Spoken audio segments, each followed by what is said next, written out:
Hello master.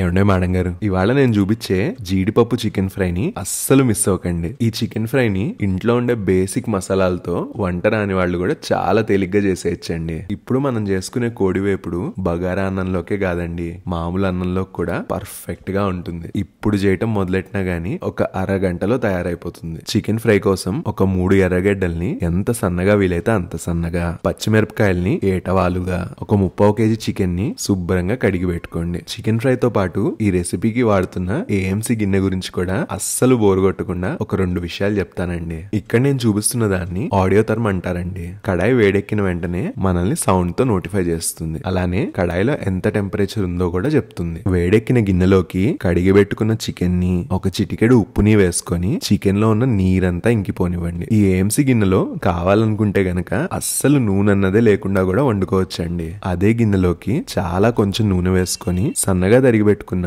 ఉల్లిపాయ ముక్కల్ని అలాగే ఒక చిటికెడు ఉప్పుని వేసుకోండి. ఉల్లిపాయ ముక్కలు బంగారు వర్ణంలోకి మారేదాకా వేపుకోండి. మామూలు బాణాలు వాడుతున్నట్టయితే గనక ఇంకొంచెం ఎక్కువ నూనె పడుతుంది, గమనించండి. ఉల్లిపాయలు వేగిపోయిన తర్వాత ఇందులోకి అల్లం వెల్లుల్లి ముద్దను వేసుకొని పచ్చివాసన పోయేదాకా వేపుకోండి. అల్లం వెల్లుల్లి ముద్ద వేగిపోయిన తర్వాత మగ్గబెట్టుకున్న చికెన్ ని రుచికి సరిపడా ఉప్పు, కూర కారం, పసుపు, గరం మసాలా, కరివేపాకు, పచ్చిమిరపకాయ చీలికలు, చివరిగా ఇష్టం ఉంటే జీడిపప్పును వేసుకోండి. కూరను ఒకసారి మంచిగా కలుపుకొని కారాన్ని చక్కగా మగ్గనివ్వండి. ఈ ఏఎంసీ గిన్నెలు కొంచెం కాస్ట్లీగానే ఉంటాయి, కాకపోతే 30 ఏళ్లు మన్నుతాయండి. కారం పచ్చివాసన పోయాక ఇందులోకి చాలా కొంచెం మంచినీళ్ళని పోసుకొని ఒకసారి చక్కగా కలుపుకోండి. ఈ ఏఎంసీ గిన్నెలు ఎలా కొనాలా ఏంటా అన్న ఇన్ఫర్మేషన్ అంతా ఏఎంసీ అనే స్టోరీ హైలైట్ లో పెట్టానండి, లేదా స్క్రీన్ పైన డిస్ప్లే అవుతున్న నెంబర్ కి కాల్ చేయండి. నీరంతా ఇంకిపోయిన తర్వాత ఆ హోటల్ స్టైల్ రుచి కోసం కూరలోకి కొంచెం సోంపు పొడిని వేసుకోండి. అంతే అండి. కొంచెం కొత్తిమీరని జల్లుకొని ఒకసారి మంచిగా కలుపుకొని కూరని దించేసుకుంటే